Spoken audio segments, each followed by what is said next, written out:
Diretsahan na lang ho tayo, kundi magsasayang ho tayo ng oras dito. Pwede po ba o hindi alisin itong systems loss?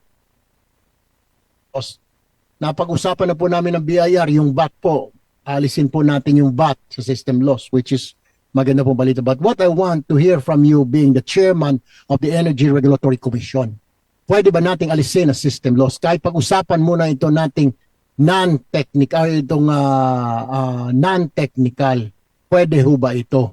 Aaray po ba mga kumpanya? Hindi naman po siguro mababankrupt ang distributor natin. Hindi naman siguro mababankrupt ang transmission companies natin o ang generation companies pag inalis po muna natin ang non-technical. Kung pag-usapan muna natin ang non-technical, Attorney Juan. Kung tungkol po sa pagtatanggal ng recovery ng system loss, maging ito ay technical or non-technical, maaari po yan kahit i-zero or pagbawalan ang recovery ng cost na yan.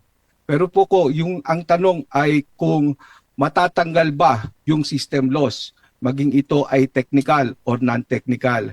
Maaari nga po ito ay babawasan dahil tulad na lang halimbawa sa technical, doon sa inyong halimbawa, mayroon talagang hindi maiwasan na pagkakawala ng kuryente.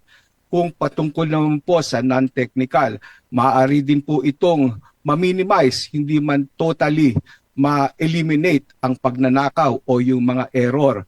Pero kung ang magiging polisiya naman ay hindi na mabawi ang mga ito sa pamamagitan ng system loss charge, kundi ay ipasalo na lang sa mga distribution utilities, maaari din po naman ang katanungan naman po, gaya ng naitanong nyo, hindi ba mababangkarote ang ating mga utilities? Dito na nga po dapat pag-usapan kung paano natin ito dapat gawin. Ito ba ay isang buhos lang, isang mabilisan na pagtatanggal or pagbabawas ng umiiral na cap, o dapat ba ay mayroong phased-in na implementation nito para makapaghanda naman ang mga distribution utilities kung sakaling ito nga ay maipagbabawal na at sila na ang sasagot.